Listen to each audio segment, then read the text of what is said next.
وَلْتَكُنْ مِنْكُمْ أُمَّةٌ يَدْعُونَ إِلَى الْخَيْرِ وَيَأْمُرُونَ بِالْمَعْرُوفِ وَيَنْهَوْنَ عَنِ الْمُنْكَرِ وَأُولَئِكَ هُمُ الْمُفْلِحُونَ. Bismillahirrahmanirrahim. Assalamualaikum warahmatullahi wabarakatuh. Alhamdulillahirabbil alamin. Wassalatu wassalamu ala asrofil anbiya'i wal mursalin wa ala alihi wa sahbihi ajmain. Raditu billahi rabba wa bil islami dina wa bi muhammadin nabiyya wa rasulah. Rabbi zidni ilma warzuqni fahma. Jamaah rahimakumullah, monggo pengaosan wonten ing sonten punika kita awiti. Kita lajengaken tadarus Al-Qur'an surat Saba nggih. Surat Saba ayat dulu 1 sampai 7 nggih. Ayat 8 ngantos dumugi 14. Surat Saba, surat yang ke-34 ayat 8 dumugi ayat 14, tunggal lembar mawon.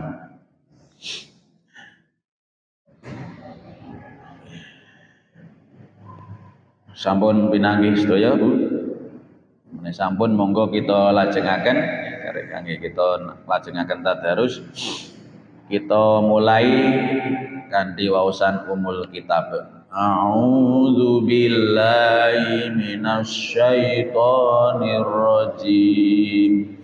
Bismillahirrahmanirrahim. Alhamdulillahi rabbil alamin. Ar-Rahmanir Rahim.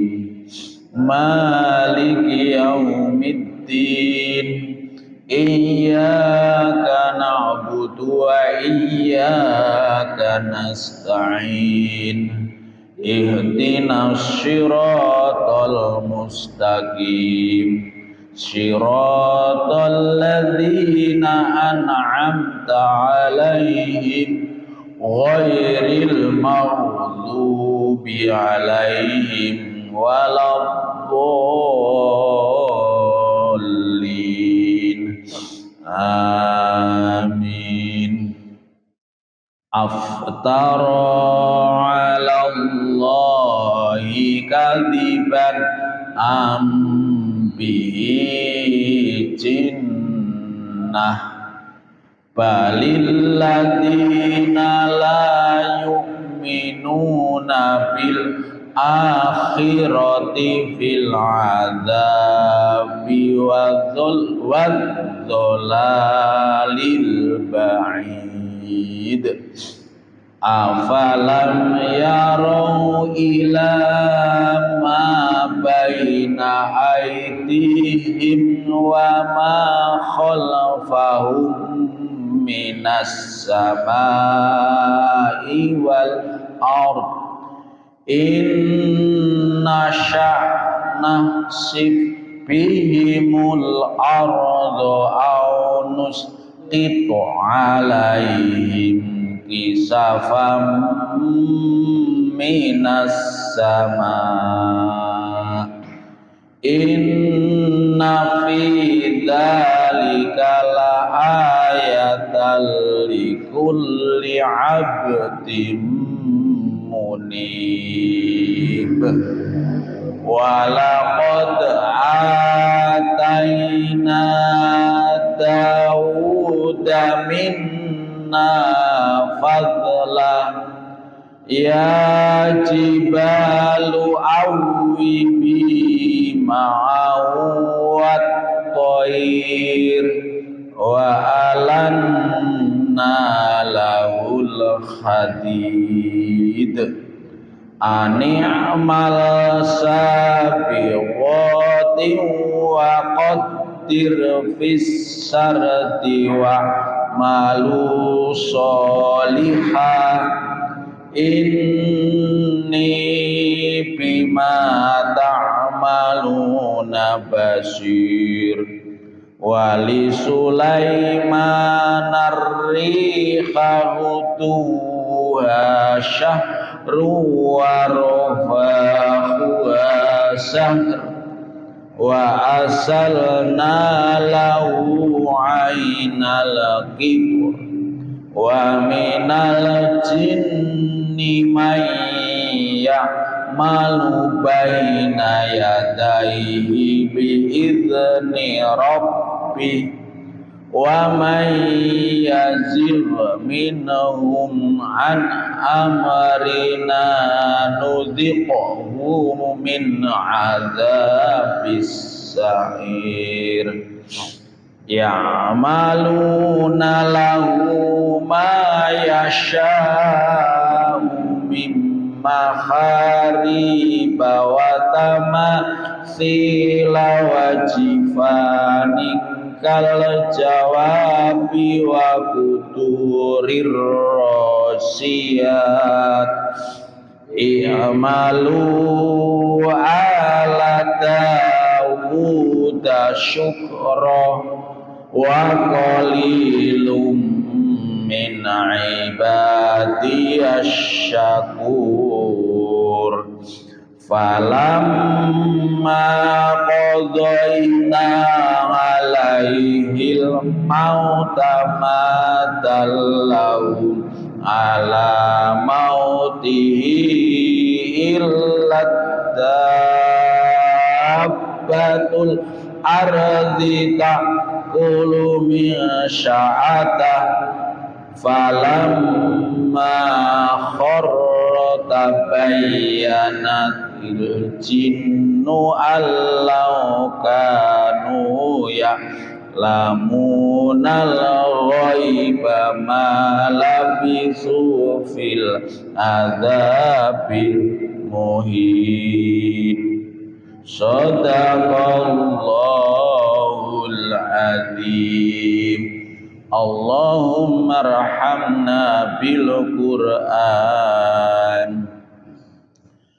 Jamaah rahimakumullah, sapunipun kita waos monggo dipun simak terjemahanipun ayat 8. Iftara, apakah dia mengada-adakan, iftara ala Allah, terhadap Allah, kadziban, kebohongan, ambihi jinnah, ataukah dia sakit gila.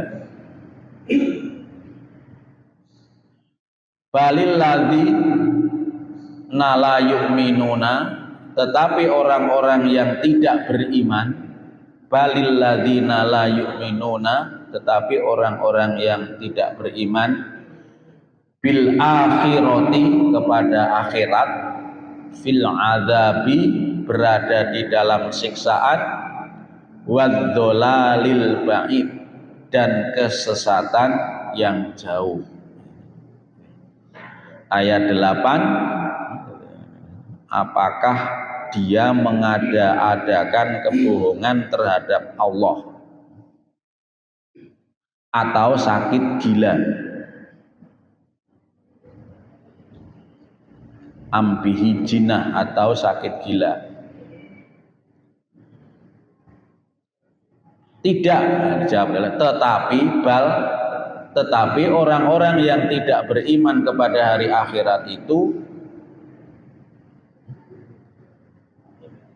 berada dalam siksaan dan kesesatan yang jauh. Ini penjelasan. Jadi, orang-orang yang tidak beriman kepada hari akhir, tidak percaya adanya akhirat, tidak percaya adanya surga dan neraka, kepercayaannya hanya hidup di dunia ini, setelah itu ya sudah, itu diancam oleh Allah. Mereka akan berada dalam siksaan dan kesesatan hidupnya dengan kesesatan yang jauh.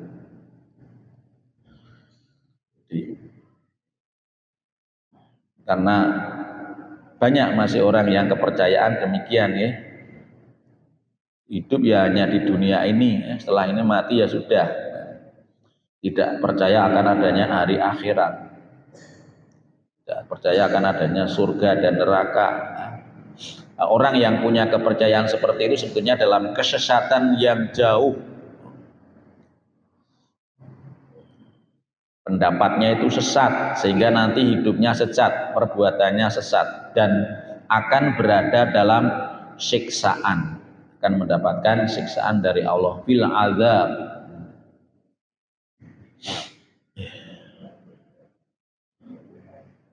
Ayat 9, afalam yarau ila ma baina aidihim.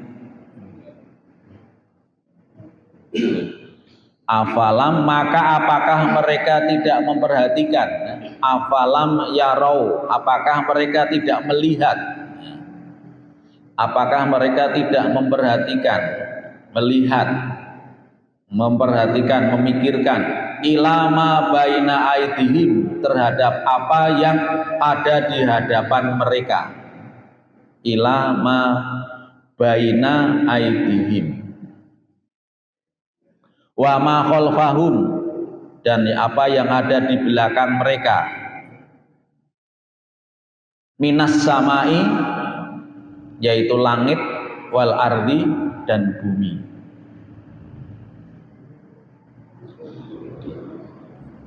Ini pertanyaan dari Allah, apakah orang-orang yang tidak percaya pada hari akhirat itu tidak memperhatikan terhadap apa yang ada di hadapan mereka dan di belakang mereka, yaitu adanya langit dan bumi. Di atas langit, di bawah bumi. Inna sya' nahsif bihimul ardo au nuskit alaihim kisafam minas sama. Inna sya', jika kami menghendaki, jika Allah menghendaki, inna sya', jika kami menghendaki, nahsif, niscaya kami benamkan bihimul ardo, mereka itu di bumi. Au nuskit, atau kami jatuhkan alaihim, kepada mereka, kisafam minas sama, kepingan-kepingan dari langit. Ya Allah bertanya, menanyakan supaya kita berpikir, orang-orang yang tidak percaya pada hari akhirat itu berpikir apakah mereka itu tidak memperhatikan pada apa yang ada di hadapan mereka dan di belakang mereka, apa yang ada di langit dan di bumi, isinya ini sebagai bukti kekuasaan Allah. Kemudian Allah mengancam, inna sya', jika kami menghendaki, nahsif bihim, kami akan membenamkan mereka di bumi. Au nuksit, atau kami akan jatuhkan alaihim, atas mereka, kepada mereka, kisafan, kepingan-kepingan minas sama, dari langit. Maksudnya pun kalau Allah sudah menghendaki azab, bisa bermacam-macam, ada yang dibenamkan di bumi, nopo tanah longsor, nopo pendam, atau yang dari langit, kepingan-kepingan dari langit, hujan batu, zaman dahulu mengatakan ya. Inna fi dzalika la ayatil likulli abdim munib ya. Inna fi dzalika, sesungguhnya pada yang demikian itu, la ayatan, benar-benar tanda kekuasaan Allah, likulli, bagi setiap hamba, munib, yang kembali kepadanya. Terus ayat menika kita diperintahkan untuk memperhatikan apa yang di hadapan kita, di belakang kita, apa yang ada di langit dan di bumi, di sekitar kita. Kemudian kalau Allah menghendaki, maka dibenamkan di bumi. maka terjadi bencana, misalnya tanah longsor, gunung meletus, banyak yang terpendam, atau diturunkan dari langit berbagai kepingan yang menghancurkan dunia. Dan bencana-bencana itu sebetulnya adalah sungguh yang demikian itu tanda kekuasaan Allah. Benar-benar terdapat tanda-tanda kekuasaan Allah, karena sudah tidak ada yang bisa menolong kecuali Allah. Kalau sudah Allah menghendaki,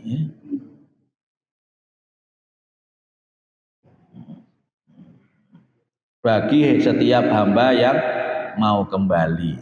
Maksudipun bagi hamba-hamba yang mau menyadari, kemudian kembali kepada Allah bahwa perbuatannya, pendapatnya keliru, kemudian bisa kembali kepada Allah,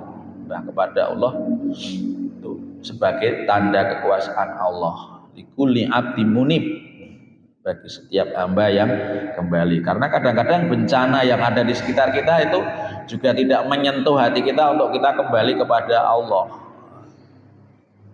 Padahal itu peringatan dari Allah supaya kita kembali. Ada yang keliru yang perlu diperbaiki, baik itu keyakinan, perbuatan, ibadah.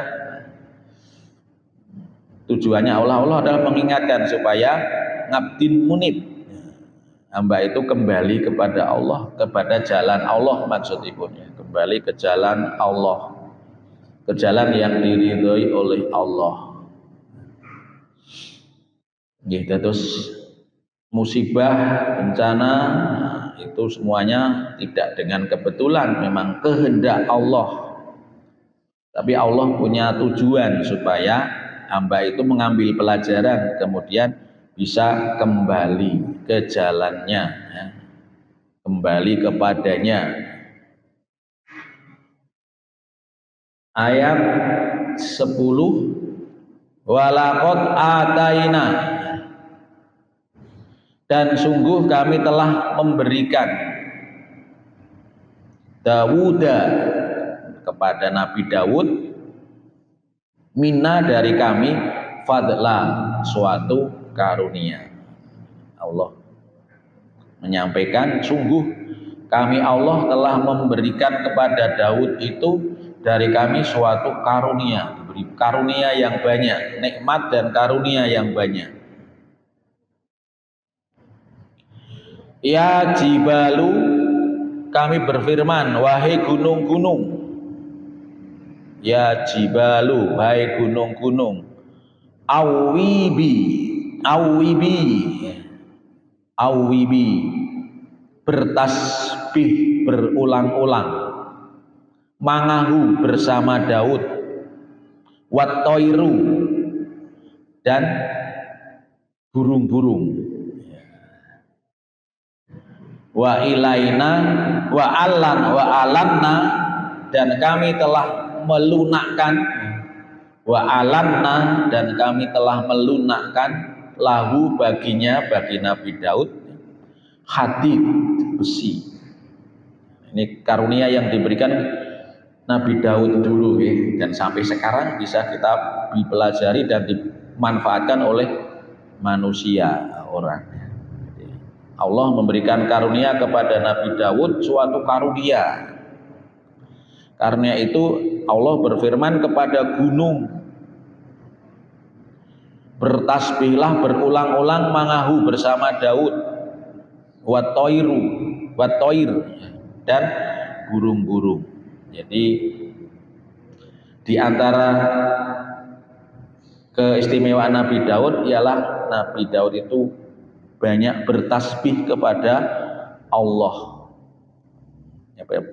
Memang kita dianjurkan untuk banyak membaca tasbih di waktu pagi, di waktu petang, waktu akan tidur, setiap saat. Ya, pokoknya memperbanyak tasbih, terutama di waktu pagi dan petang. Nah, di situ Nabi Daud itu banyak melakukan tasbih berulang-ulang. Kemudian Allah berfirman kepada gunung-gunung, dan juga burung untuk juga bertasbih.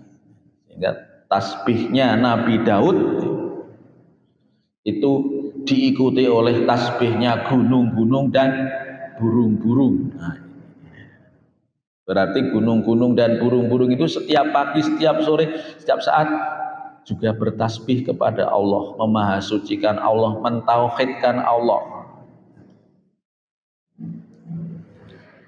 Hanya kita mboten mendengar ya. Itu diantara keistimewaan Nabi Daud ya. Banyak mengingat Allah dengan bertasbih, sehingga karena terkenalnya Nabi Daud banyak bertasbih, Allah berfirman kepada gunung dan burung untuk bertasbih bersama Nabi Daud. Awi bi ma'ahu, bertasbihlah berulang-ulang, ma'ahu bersama dia Nabi Daud, wat toir dan burung-burung. Wa alanna lahul hadid, dan kami telah melunakkan untuknya besi. Nah, Nabi Daud itu diberi keterampilan bisa mengolah besi, dilunakkan kemudian dibuat berbagai macam alat. Dengan dipanasi. Itu sejak Nabi Daud sudah diberikan keterampilan itu, sehingga sekarang berkembang las ya, ada laskar bitlas dengan pengolahan besi yang dipakai perkakas alat untuk kelengkapan rumah bangunan. Ini dan juga ada sejarah tentang bagaimana Allah memberikan karunia kepada Nabi Daud yang bisa melunakkan besi yang bisa bermanfaat dan banyak dikembangkan ngantos dumugi sakmenika. Ayat 11, anikmal sabighati wa qadir fisarti wa malu sholihan. Anikmal, berbuatlah, beramalah, anikmal. Sabighotin, baju besi yang besar-besar. Buatlah, ya, anikmal, buatlah baju besi yang besar-besar. Sabighotin, baju besi berarti untuk perang ya. Wakodir, dan ukurlah, pisardi anyamannya. Wa malu solihah, dan kerjakan kebajikan. Ini Nabi Daud diberikan ilmu bisa mengolah besi, melunakkan besi, kemudian besi itu bisa dijadikan baju besar pada waktu itu untuk perlengkapan perang ya, karena perangnya waktu itu menggunakan tombak, pakainya besi, tombak dan pedang ya. Wakodir, dan ukurlah, pisarti anyamannya, wa malu solihah, dan kerjakanlah kebajikan. Ini supaya untuk dipakai untuk kebajikan, amal soleh. Inni bima ta'maluna basir. Ini sesungguhnya aku Allah bima ta'maluna basir, terhadap apa yang kamu kerjakan maha melihat. Apa yang dikerjakan Nabi Daud semuanya dilihat, diperhatikan, awasi oleh Allah. Ya, termasuk apa yang kita kerjakan senantiasa diawasi oleh Allah. Bima inni bima ta'maluna basir. Sungguh aku Allah terhadap apa yang kamu kerjakan semuanya dilihat, diperhatikan. Ta'maluna basir, tidak ada yang terlepas dari penglihatan Allah, dari catatan Allah ya, catat oleh para malaikat ya. Ayat 12, Wali Sulaiman ar-riha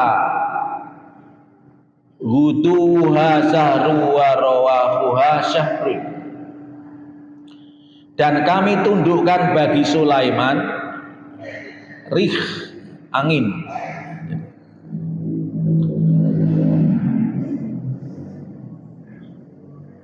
Untuk Nabi Sulaiman diberi keistimewaan bisa menundukkan angin. Huduha yang perjalanannya pada waktu pagi syahrun, sama dengan perjalanan sebulan. Kecepatan angin diukur pada perjalanan waktu Nabi Sulaiman dulu itu sama dengan perjalanan sebulan. Yes. Warawahuha, dan perjalanannya pada waktu sore syahrun, sama dengan perjalanan sebulan. Menundukkan angin, yang dengan angin itu mestinya dia berjalan 1 bulan hanya dengan waktu 1 sore.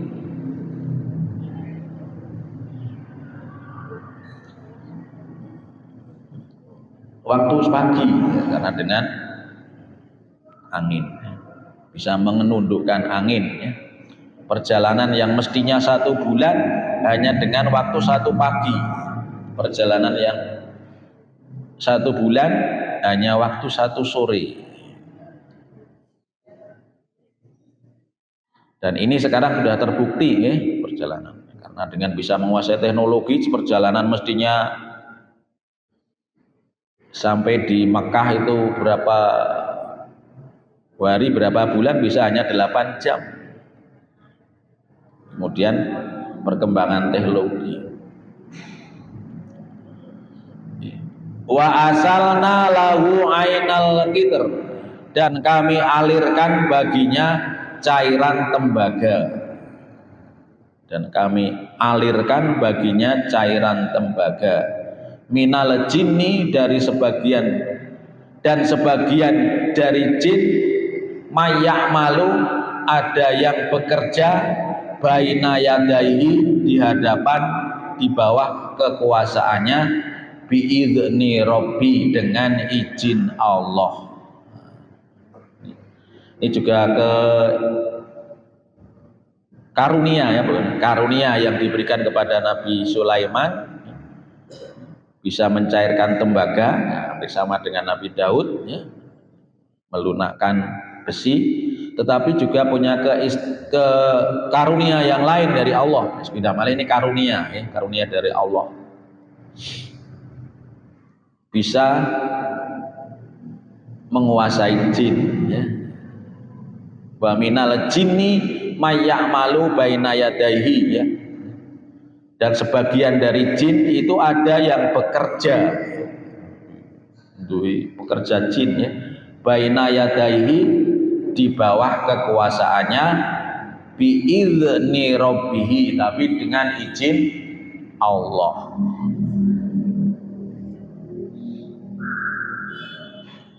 Ini karunia Allah yang diberikan Nabi Sulaiman, ya. Bisa menguasai jin, bisa mempekerjakan jin, tapi jin itu tunduk kepada Nabi Sulaiman atas izin Allah.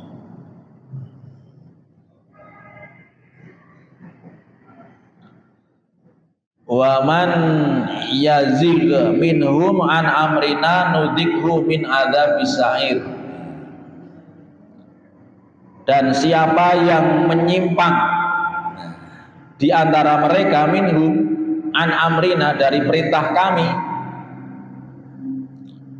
nudikhu, maka kami rasakan kepadanya azab neraka yang apinya menyala-nyala. Tapi diancam oleh Allah, barang siapa yang menyimpang dari apa yang diperintahkan oleh Allah, maka nanti azabnya neraka yang menyala-nyala. Jamaah rahimakumullah, suatu karunia yang dikaruniakan kepada Nabi Sulaiman bisa menundukkan jin, bahkan bisa disuruh bekerja dengan izin Allah. Namun demikian Allah juga mengancam barang siapa yang menyimpang dari perintah kami, maka kami rasakan kepadanya ayat neraka yang menyala-nyala.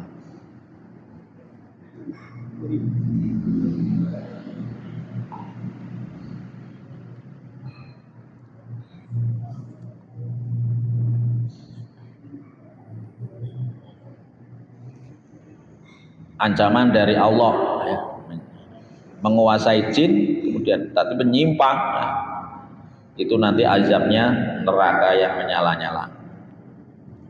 Sebab sekarang juga banyak orang yang menggunakan jin dipakai untuk mencari kekayaan, mencari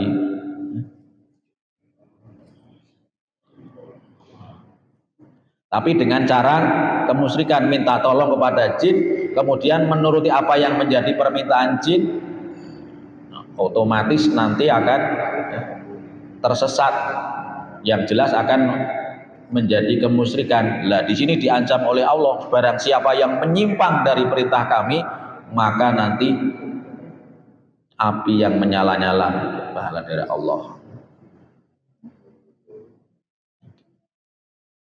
Jadi jin itu bisa juga diajak bekerja sama, tapi ya biasanya nanti harus mengikuti apa yang menjadi keinginan dan nanti menyesatkannya dijerumuskan pada kemusyrikan, mengikuti apa yang menjadi perintahnya lah. Kalau sudah itu maka ancamannya ini adzab bisya'ir.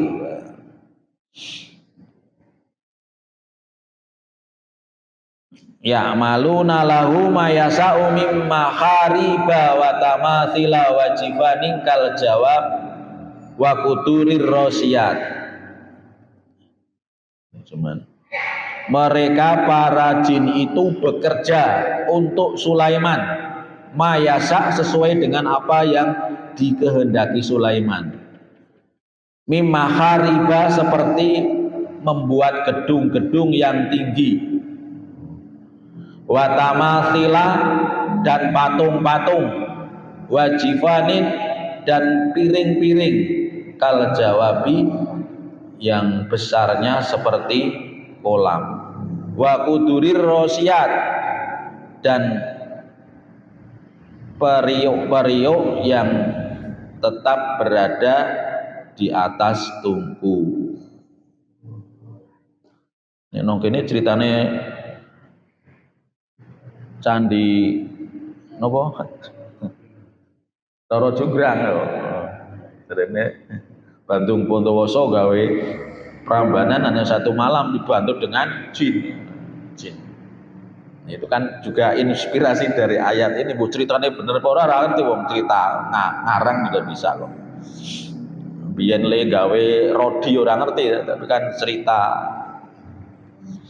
Sekarang seperti itu juga ada karena mungkin terinspirasi dari ceritanya Nabi Sulaiman ini terus.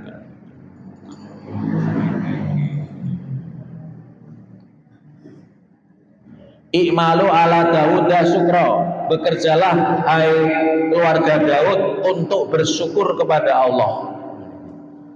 Di antara Nabi Daud, karunia yang diberikan Nabi Daud adalah Nabi Daud itu banyak bersyukur. Kalau tadi banyak bertasbih sampai gunung-gunung dan burung-burung mengikutinya lah. Sekarang juga Nabi Daud itu adalah seorang nabi yang banyak bersyukur. Wa qalilum min ibadiyas syakur. Dan sedikit dari hamba-hambaku yang bersyukur. Nabi Daud itu adalah nabi yang banyak bersyukur, tetapi ketahuilah, sadarilah hanya sedikit dari hamba-hambaku itu yang bersyukur. Maka kita ya mohon kepada Allah karunia-Nya semoga kita ditolong untuk bisa banyak bersyukur. Katen jamaah rahimakumullah sampun maghrib ingkang saged kula aturaken Kirang langkung bunjun pangapunten kita akhirkan di wawasan hamdalah alhamdulillahirabbil alamin. Assalamualaikum warahmatullahi wabarakatuh. سبحان ربك رب العزة عما يصفون وسلام على المرسلين والحمد لله رب العالمين صدق الله العظيم.